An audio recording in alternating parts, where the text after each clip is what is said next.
A sitting president accused of hiding millions of dollars in cash inside a private farm. A parliament accused of shielding him from accountability.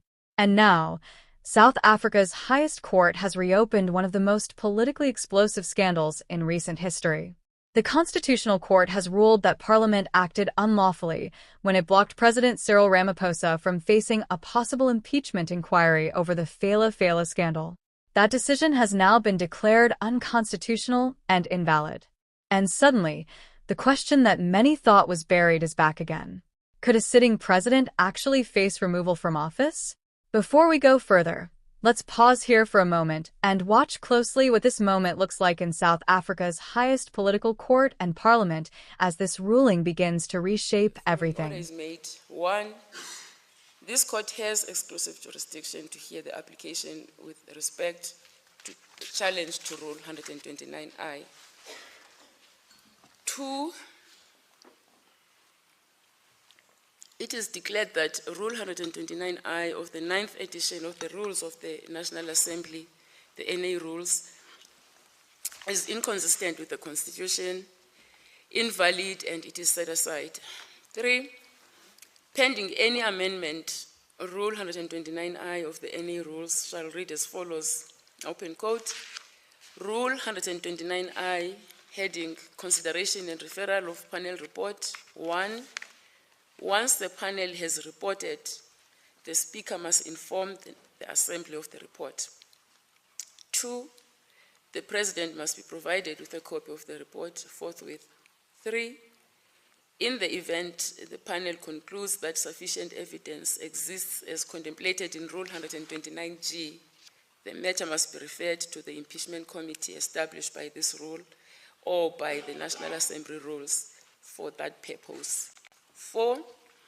In the event the panel concludes that sufficient evidence does not exist as contemplated in Rule 129G, the Speaker must schedule the report for consideration by the Assembly, and in the event the Assembly nonetheless resolves that a Section 89, subsection 1 inquiry be proceeded with, the matter must be referred to the Impeachment Committee established by this rule or by the National Assembly rules for that purpose. 4. The severance and reading in paragraph 3 of this order shall apply subject to any amendment by the National Assembly. 5.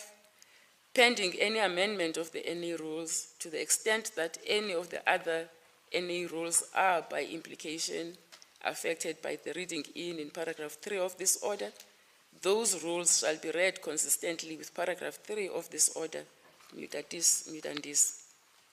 6. It is declared that the vote of the National Assembly taken on 13 December 2022, declining to refer the report of the independent panel to an impeachment committee as envisaged in the NA rules, is inconsistent with the Constitution, invalid, and it is set aside. 7. The report of the independent panel is referred to the impeachment committee established in terms of the NA rules. 8. The first to fourth respondents are ordered to pay the cost of the first applicant, including cost of two counsel, where applicable.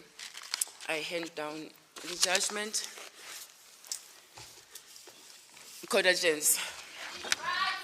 This ruling immediately changed the political atmosphere in South Africa. The African National Congress no longer holds the same uncontested majority it once used to protect Ramaphosa from political consequences. Opposition parties are already positioning themselves, and pressure is beginning to build again.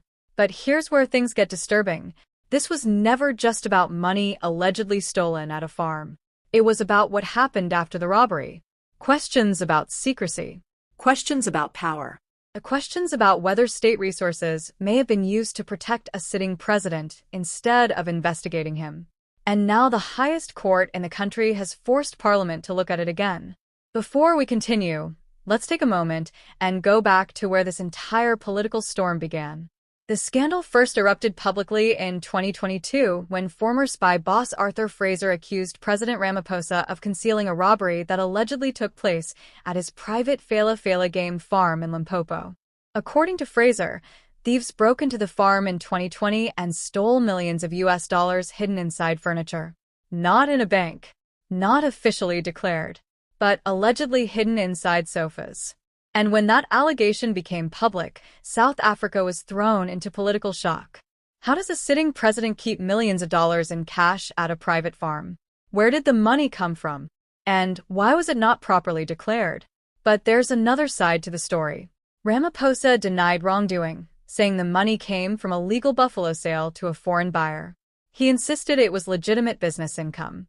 But controversy did not stop there. Reports later emerged suggesting that state security structures may have been used outside normal legal procedures to track suspects involved in the robbery. And that is where the case became far more serious than just a theft. Because now it was not just about stolen money. It was about possible abuse of state power. And this is where the investigation deepened. An independent panel chaired by former Chief Justice Sandile Nkobo was appointed to examine whether there was enough evidence for impeachment proceedings to continue. And what they found changed everything. The panel concluded that there was prima facie evidence suggesting possible serious violations.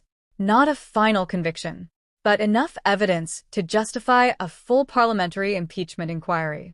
For a moment, it looked like South Africa was heading toward its most serious presidential accountability test in the democratic era. Instead of allowing the impeachment process to move forward, Parliament voted against adopting the report.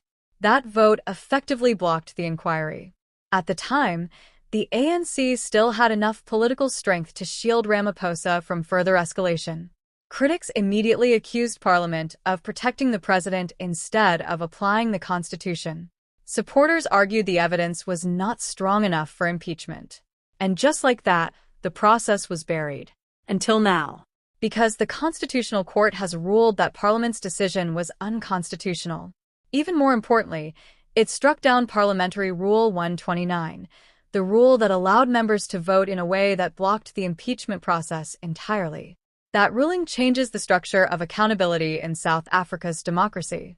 Because it means Parliament cannot use internal rules to avoid constitutional responsibility. And now, the independent panel report must go back to Parliament's impeachment committee immediately. But here's where things become politically explosive. South Africa is no longer in the same political era it was when this first happened. The ANC no longer holds an outright majority after the 2024 elections.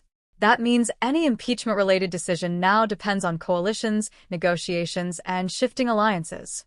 And suddenly, Ramaphosa is no longer politically untouchable. Opposition parties have already reacted strongly. One of the loudest voices has been Julius Malema. Let's pause here for a moment before we continue, and listen carefully to what Malema said about the ruling and what it means for Ramaphosa's future. To use his conscience and resign as the president of South Africa and go and face the impeachment. We can't have a president that is doing the work of president and doing the work of impeachment. He must concentrate on one. He can't concentrate on the president. He has to concentrate on impeachment. This goes again. Malema's speech calling for resignation/impeachment. Malema called for Ramaphosa to resign immediately, arguing that the Constitutional Court has exposed unconstitutional political protection. For the EFF and other opposition forces, this ruling is a political opportunity. But for Ramaphosa supporters, the story is very different. They argue the president has not been convicted of any crime. They insist this is political targeting. And they warn that South Africa is entering a dangerous phase where court rulings and political battles are becoming deeply intertwined. But this is the part few people are talking about. This is no longer just about Ramaphosa. It is about whether South Africa's democratic institutions can still hold the most powerful office in the country accountable without political interference. Because if Parliament can block impeachment unlawfully, and if courts must repeatedly intervene, then the question becomes much bigger than one president. It becomes about the strength of the entire system. And that is why this case matters right now, not just politically, but constitutionally, socially, and economically, because instability at the top creates uncertainty everywhere else. Investors watch these developments carefully. Citizens lose trust when accountability feels inconsistent. And political divisions deepen when scandals never fully resolve. Now Parliament must act again.